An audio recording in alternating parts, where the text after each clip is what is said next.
Hey everyone, welcome back to Blockcast. We are at our weekly rant. So this is where me and Will talk about prices, current market, anything we want. We'll see where the conversation goes. Will, how are you today? Great, Simon. I was just looking at the Fear and Greed Index yesterday, and it looks like things have been heating up at least for the last week. And for those who haven't checked out the Fear and Greed Index yet, it's on CoinStats, and it's based on market volatility, media sentiment on Twitter and the like, surveys, momentum, and things like that. And it looks like it's gone up. So we've gone up from 59, which was last week, and yesterday was at 55, and now we're up to 64 out of 100. So that's pretty interesting. What do you think about that, Simon? I think the Fear and Greed indicator has been around a long time and it's shown its merits. It's a pretty good indicator, I guess, of market sentiment in so many ways. And I agree with it. Like right now, I think people are starting to get a bit greedy at the moment. When you look at the whole big macro kind of view of the world, it's still not great. And so for people to be greedy in crypto right now, I think is a little bit opposite, I guess, to what the world view could think. But I think maybe the markets are ahead of the macro news in many ways. The markets usually price in things a little bit before the macro world kind of catches up. So I love the indicator. I think it's a really good one. And I tend to agree with it. Pretty much every time I look at it, I'm like going, yeah, I do agree. The market feel is, fear or it's grittier right now. And look, Yeah. why is it grittier right now? Meme coins. That's my thoughts. Meme coins have got crypto people excited again. I've been looking at meme coins, and it's been going a little crazy, starting off with PEPE coin. And we were just talking about this a couple of minutes ago, and I was kind of regretting that I hadn't gotten into PEPE coin, specifically because it's kind of against my trading rules. As a rule, I I tend to stay away from tokens that I do not understand the reason for the pump. But mind you, tokens like Doge have done so well. Not sure what your thoughts are on PEPE and the likes. Yeah, well, it's the next meme coin of the next bull one. We had Dogecoin, we had Shiba Inu, and now it seems that Pepe is going to very much so go into the kind of class of them. I think the thing to remember is that for the three of those coins that have ever existed, there would be hundreds that have completely and utterly failed. And so meme coins, how do they really start? How do they get going? Who really knows? Like there's a lot of marketing hype, there's a lot of social media push, but that's done on lots of coins. Why did this one do really well? Don't know. Don't really know. It doesn't make sense to me for why it can do so well, but crypto is still full of greedy people, and people, get latched onto these things. Yeah. Speaking of some that do well and some that don't do well, so I did mention that my rule is not to specifically get into one, even though it does get super tempting. And at the start of this week, I did see a token. I think it was called Wojak, and it had started to trend on Twitter. And the thing was, it offered free airdrops to everybody. And I'm not against airdrops. And all you had to do was pretty much just retweet it and put your Solana So it address. And I happens. think it was, yep, yep. And it was bragging that it would be, I think, one of the first meme coins on Solana, something along those lines. And I said, well, why not? And I signed up for the airdrop, and guess what? I never got it. And and the But you problem, tweeted yeah, about it. I did You tweet about it. tweeted, I did tweet about yeah. it. I took it down when the airdrop didn't get to me. But the thing is, they put in a bit of liquidity in their address, because I looked at the liquidity levels after I realized I didn't get my airdrop. What the hell happened? And it had Ethereum and Wojak, but it didn't last too long. It had a couple of $1,000, and it looked like whoever got the airdrop just went and changed their Wojak to Ethereum, and that was that. Yeah. Yep, Yeah. that's definitely a rug pull. Mm, Look, mm, I think the thing to remember is that it's a confidence game, and meme coins are a confidence game. So they use social media to push them, to mm, build confidence and build hype and then build FOMO, fear of missing out. And so it takes a lot of effort to finally get one to, I don't know, break the dam in so many ways, like Pepe has. I mean, mm, it's normal to feel like you've missed out. There's no doubt about it. But I guess to put it in perspective now, people thinking about getting in now. Like, I'm looking at the numbers now, and Pepe, 61 on the ranking. That's huge. It's got an 821, 800, let's call it $822 million market cap. Like, that is mm. insane for a meme coin. And so, Mm. could it be the next Shiba Inu? Yeah, it could be. But let's compare it to Shiba Inu then, which has got. Let's have a look. There it is. It has a $6 billion market cap. Oh So my God. Shiba Inu has still somehow got a $6 billion market cap. So Pepe, if it wants to become a Shiba Inu kind of thing, it's still got another that's another 7-8x in it. Mm, So it could still 7 or 8x to get on that kind of level. It's just less and less likely. So now you got to start asking yourself, what's your risk to reward? Because it's far more likely at this point in time that it's going to dump than it is going to do another 7 or 8x to get up to that kind of valuation. It still yeah. could. So people chasing it now, it's a bad time to chase it. You have missed the boat, I feel. And I think the risk to reward is not there. I think there's other opportunities which are far safer to get a 7 or 8x return, but Mm. maybe not in the short time frame. Yeah, I was looking at the liquidity depth on Uniswap. I think it was on Uniswap, and there's some tools that let you look into it. And so Pepper's liquidity depth seems to have remained steady or flat in that there's been a lot of Ethereum coming in, and there's been plenty of Pepe tokens coming out. But then at the same time, if you're a liquidity provider and you see Pepe tokens coming out, you would need to increase the amount of Pepe in there. And you'd also want to increase the amount of Ethereum. Like when the market gets busy, you want to increase the depth. But it seemed kind of flat, which was kind of interesting. And so what made me question, what made me wonder was whether whoever's provided the liquidity, whether they want this there for the long term. I guess that remains to be seen. But then I think to echo what you said, in that it might be a little bit late to enter, is that whether the liquidity is there to stay or not, the volume was decreasing. So the volume essentially shot up for the last maybe 2 weeks or something like that. But then for the last couple of days, it's been declining, meaning that we're probably running out of buyers. And that could be a signal that we've hit the top, or at least we've hit a top. We might see a dip, and then it might shoot up again. It's really hard to predict these things. Yeah, who knows? It's just going to come down still to the marketing machine behind it. So obviously, people have made some money. I'm not sure if you saw, but Pepe Coin got advertised in Times Square in New York, and so I'm pretty Whew. sure it's got to cost a bit of money to do that kind of advertising. What? But who Yeah. did that? I imagine someone who's made a lot of money on Pepe, who still has a lot of Pepe, and wanted to continue to drive the marketing campaign and to pump it further. Mm, So that's how the hype keeps going. That's how the machine keeps going. Shiba yeah. Inu's That. kind of hype is kind of flattened out now for sure. I mean, it's Mm, gone through a bear market, it's still holding some element of value, which is amazing. yeah. So Pepe's got a whole bull market ahead of it, though. So who knows what we can do? Mm. Oh yeah. I mean, we're just at the start of the bull, and I'm really surprised about the ad advertising. That's insane. And I have a feeling that somebody's probably figured out a strategy. Whoever invented Pepe Coin, they might have bumped into it by luck. They might have been the people behind Shiba, who knows. But they figured out a strategy to do it. They maybe build their Twitter, build their Discord, promote it somehow. They've got something going there. My prediction is that during this bull run, we're probably going to see a few meme coins coming out. Some are going to succeed, at least in the short term, and some might fall flat like Wojak and not even last a couple of days. That's how I see it.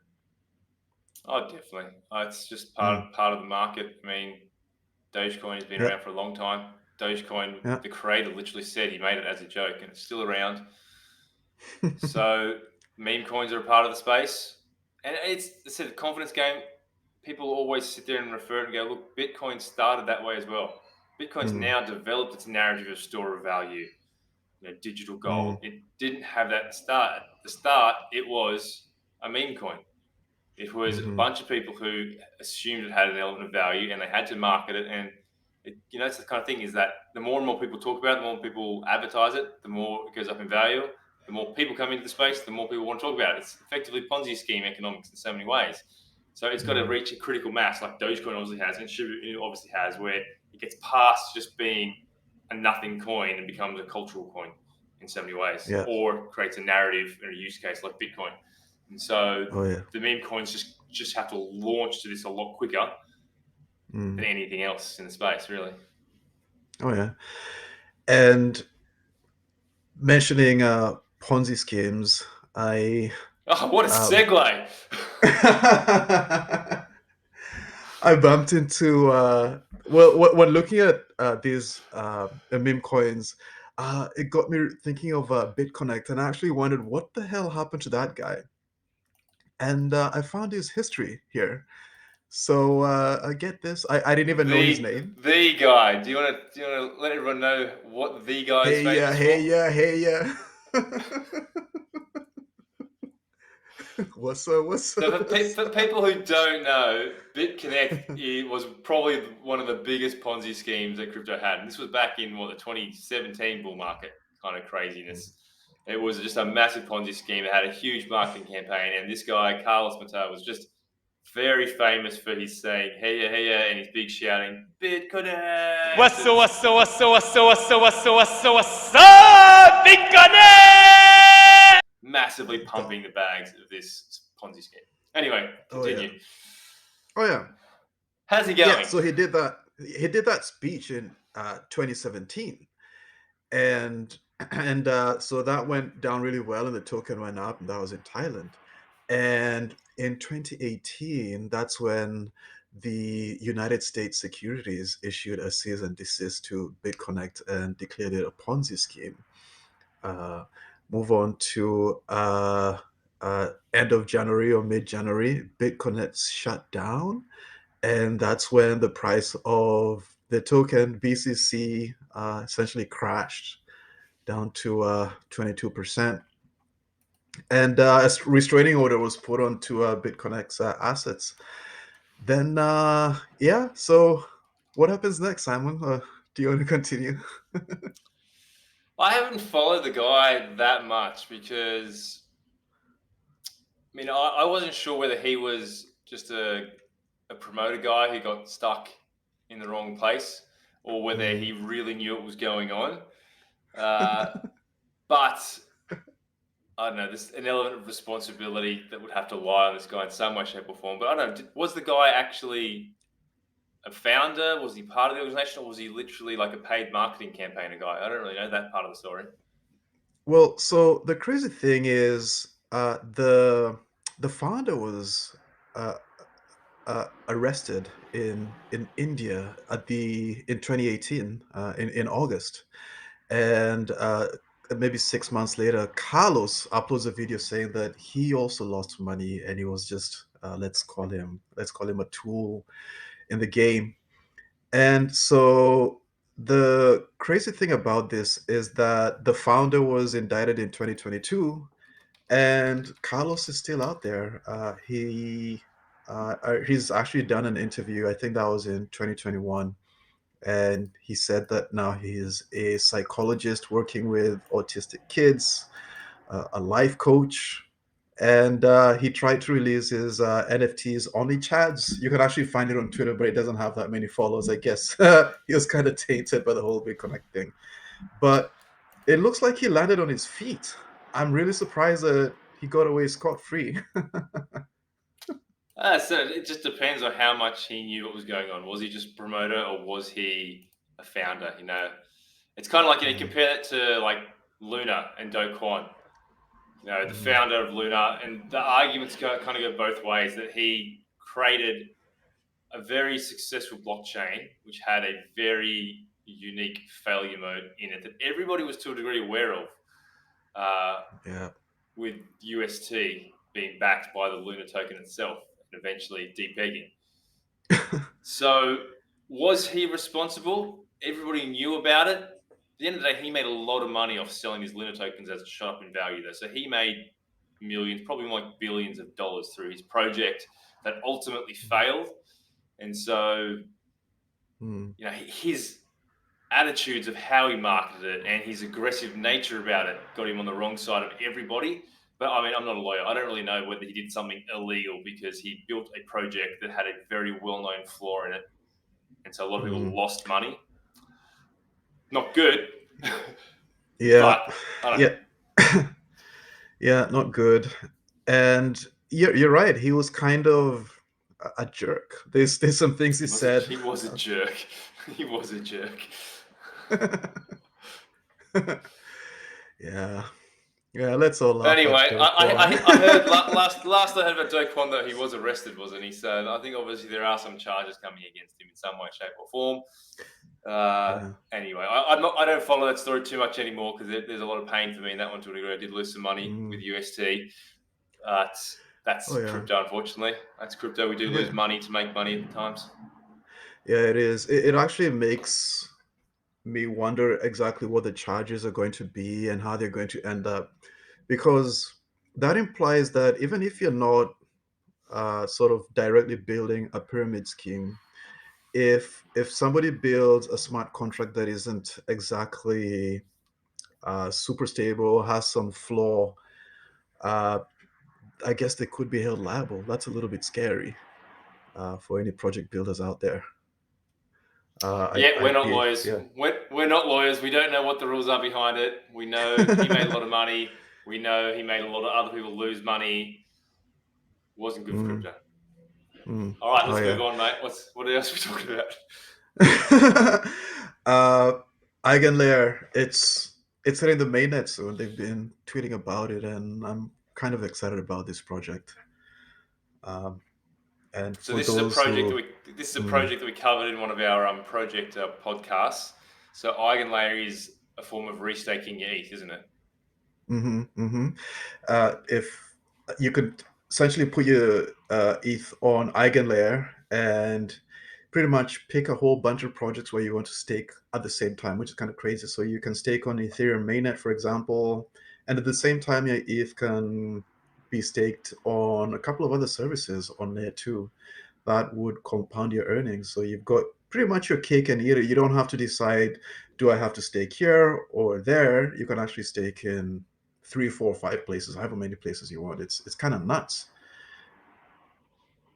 So what's the risk though? Obviously, you're doing more staking, so there's obviously added risk for that extra yield, is there?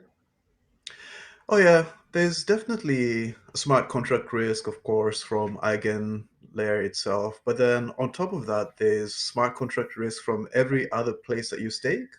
That means that if something's wrong with your contract or something's wrong with the client that you're using to restake on their side, it could end up getting your Ethereum slashed. Just because it looks like the client isn't being honest, even though it is being honest. So that is always a risk, I guess. But then the cool thing is that you could still stake in services that have been around for a while. That's kind of cool. You're kind of more assured of the smart contract risk, but it's still really exciting. I agree. And look, at the end of the day, Yeah. if you can, the ETH yield is the safest yield you can get in the blockchain space, I think, in my opinion. And now you can potentially add more yield to that. Again, it's going to create more of a hodl of Ethereum in general. So it's going to, decrease the supply out there. It's bullish for the price. And that'll also put a dent maybe on services that lend Ethereum. It might be way more worth it for me to put my Ethereum on Eigenlayer, stick it in a whole bunch of places instead of just loaning it out on Aave, for example. And I bet you that's going to pull back Ethereum and all of those other tokens that are eligible on Eigenlayer. But the crazy thing about it is that they tweeted that they'd released of like a restaking announcement just a day ago, and they had 9,000 submissions, with Wow. people offering to stake anything between zero point 0.1 ETH to 30,000 Ethereum. Who has that much ETH? Oh boy, I And wish if that they're was willing me. to risk, if they're willing to risk 30,000 ETH in Eigenlayer, that means they have a lot more that they're not putting into that risk pile. They've got a lot of ETH. And yeah, there's Oh yeah. whales out there, and they want to help progress the ecosystem, and that's great if they can help other projects, get liquidity Mm. behind them, get backing, get security, and people get Hmm. rewarded for it. Fantastic. It's great for the space, and it's good to see more layers to the Ethereum network. Oh yeah, I think Eigenlayer is going to be pretty big. It's probably one of my favorite projects. This season. I'm got my eye on it. What Airdrop. else are Is there an we? airdrop? Is there an airdrop? Well, I think there might be a token, given that they've announced funding by VCs. So when VCs are involved, you could usually expect an airdrop at some point, and they will probably have what do you call it, a bounty as well. That's usually standard procedure. And if those things are there, there probably will be an airdrop. I would expect there to be an airdrop. Not that they have announced it yet. They haven't even announced a token yet. But They've talked oh, about it, but they push okay. it back. They push it back, saying we're Ah, not doing that yet. It's like, we're not ah, talking about tokens yet because we're focusing on delivering the product. And so that's common marketing speak, I mm, feel, from people saying, we know about that, it's there, but they are delivering yep. on the project first. They're not Yeah. outright saying no. They're not outright saying no, we're not doing it. They're not shutting it down. They're just pushing it aside and saying not our focus right now. Yeah, I would definitely play around with Eigenlayer a little bit just in case there's an airdrop. I think that's really interesting. That's something I'd love to do. Um, and speaking of new projects, SUI Network. What does SUI do again? Efficient Well, transfers. Yeah. it's another layer one. Let's just put it out there. It's another layer one. It's supposed to be faster and cheaper and do a whole bunch of things that Ethereum can't do. So we've heard this before. This one is similar to Aptos, I think, in that huge amounts of VC backing. They've got hundreds of millions of dollars invested into this thing. So there's a huge amount of VC backing. Aptos had the same. Aptos had a huge launch, did massively well, and the prices just plummeted. And I haven't heard much about Aptos since. Mm, And that comes back to there's no projects built on those layer ones yet. And so SUI is going to be similar, I feel. I think once it's out there now, it's going to be, or it is launched now, I think there's going to be a lot of marketing behind it. There's going to be a lot of push. There's going to be a lot of talk about it. They won't use the words Ethereum killer anymore because I don't think people like to use that term anymore, but there will be terms about this being the next layer one. So yeah. can it be? Will it be? Like any of them, it's got a chance, I suppose. It's got a chance. Yeah. Yeah. It's got a chance. It better be really cheap and really fast.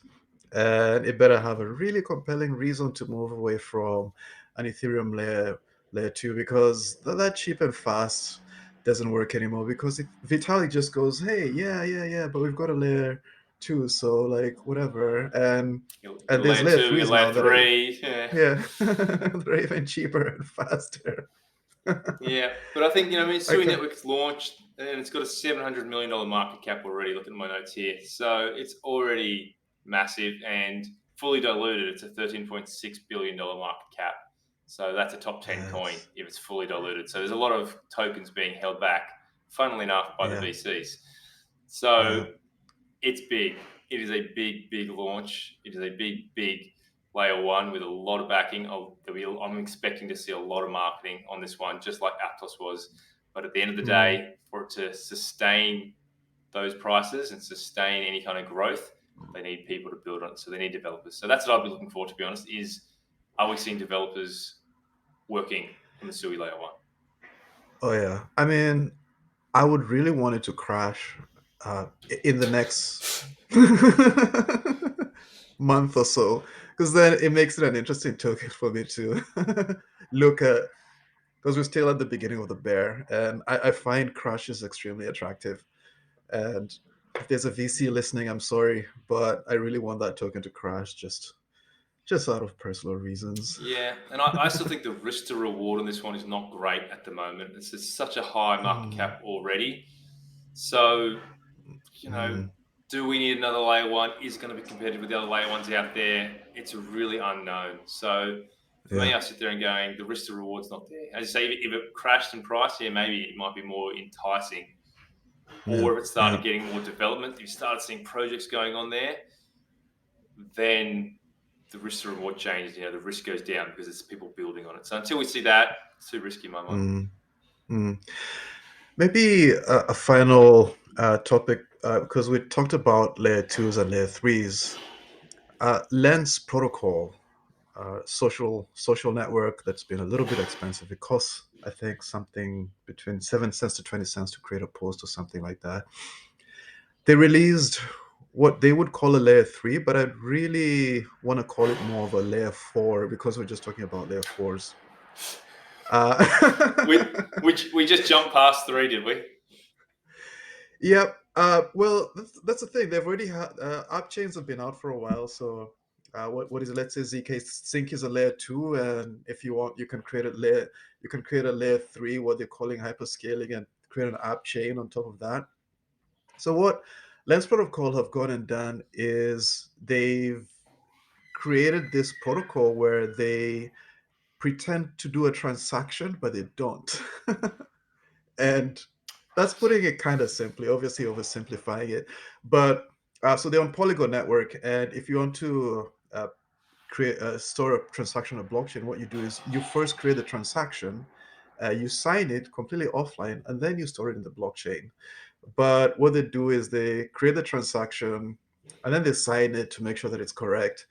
And then they kind of go, well, this is a social network, so it doesn't have to be super secure on the blockchain. So what they do is they just toss the transaction onto IPFS.